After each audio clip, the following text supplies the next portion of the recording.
Trigger 9mm here to bring you the M&P 9mm Shield. I did some trading. I got rid of a Glock 43 and El Cheapo 22 I paid 100 for, and I got 100 back.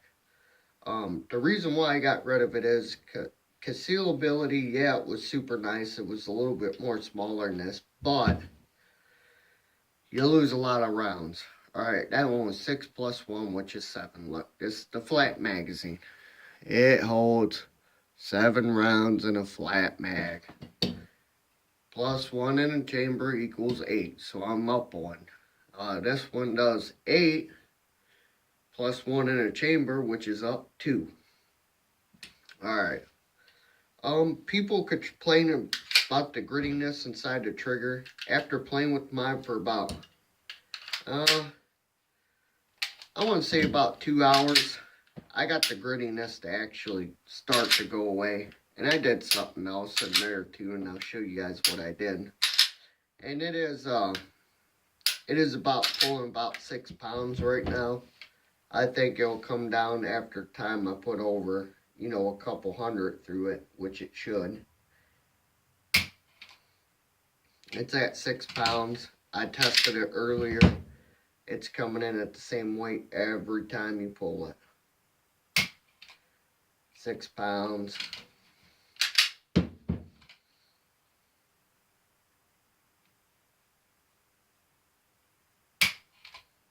£6 again.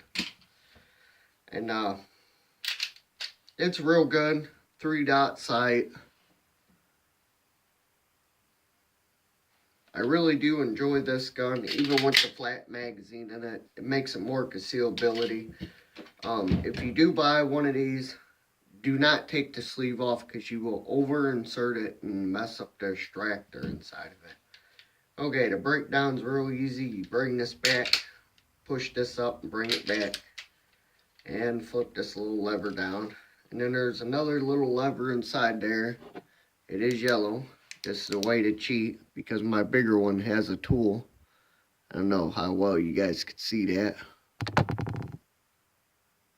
See the little yellow extractor piece in there? If you push that down, it will allow you to open it without pulling the trigger. So what I do is I just use a little flathead screwdriver here. Go ahead and open this damn thing. It did pretty damn good. I shot 4 magazines and then 2 extra hollow points. It does came with the stainless steel guide rod spring already. Just a regular 3.3 inch barrel. And what I did is, to make this kind of cut down on the grittiness, I took this all apart, the firing pin, and it got in there where the plunger is, and I put just a tab of grease, so that way it would start moving a little bit better, because the grittiness was kind of bad when I first got it. But hopefully that'll help break it in a little bit more faster. If you don't know nothing about no guns, would I recommend this to a brand new shooter? Over the Glock that I had, yes. It's real simple to take apart and put back together.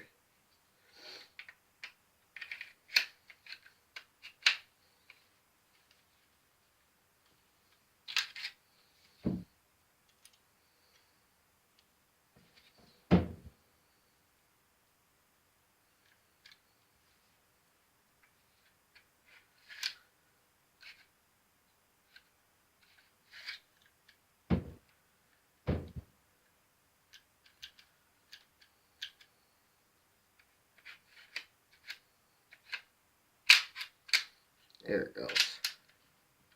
Sometimes you just gotta sit there and mess with it. Push the lever back up. She's good to go. Oh, I gotta push. No way to push that piece back in. You can just insert your magazine. And then you're ready to go again.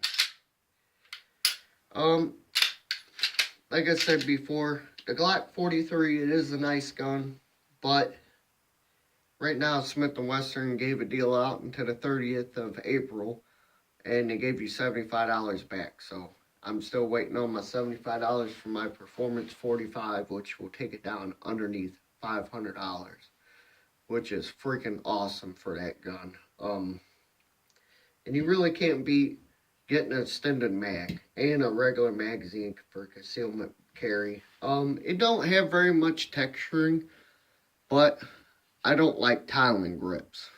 I will shoot it just the way it comes straight from the factory. I had no problems today. I shot 4 mags. My hands were sweaty. Yes and no about tiling grips. I mean, it could get caught on your shirt and eventually rip off anyways. I had a set on a different gun that I owned before I started doing YouTube, and after about 3 or 4 months, you dislike them. So I just stick without them.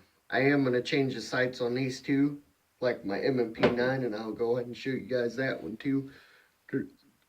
They're just pros. They're pretty neat. It's got a pretty white front sight. It's real easy to see.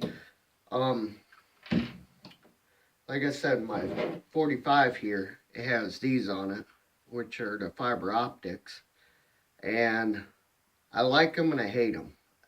I wish they would have just came with regular night sights on them, so that way at nighttime I don't have to worry about trying to carry a flashlight with you. This one's going to go back in the safe until I can get different sights for both guns. But it is a really nice gun. I enjoy shooting it. It kicks a lot worse than a 43 does. And I love 9mm. And I just enjoy the Smiths a little bit better. It feels like there's more quality in most of these guns for how cheap they are. If you could afford a high point, you could afford to save up your money a couple more months and buy something a little bit more nicer. I had a high point. You know what? They're pieces of junk. I did so much work to it. We even drilled, I drilled a small piece of the barrel out to try to get it to feed right. Well, I finally got it to feed right. And then about 4 or 5 weeks later, it started jamming again. So, you paid what you get for, but there is one gun that I do recommend if you're on a super tight budget, and that is a Sky 9mm. And all you do is literally, I had that gun, we ran them for a whole entire year. You take the barrel, take it out, and I'll show you what you do to that, because that's the most simplest gun to ever do. And I like doing budget guns for everybody else too, you know, it really helps everybody. The Skies are really easy to take apart, and to make them run 100% flawlessly, like I had one my wife's really did mess up. All you gotta do is polish this feeding ramp and polish this top of this barrel on the Sky 9mm. If you're on that much of a budget, they are really great guns. But like I already done said, you pay what you get for it. It's got a really heavy trigger pull on it. And double tapping is not in the question or answer. I've already came to the conclusion you gotta buy good guns to have a good gun.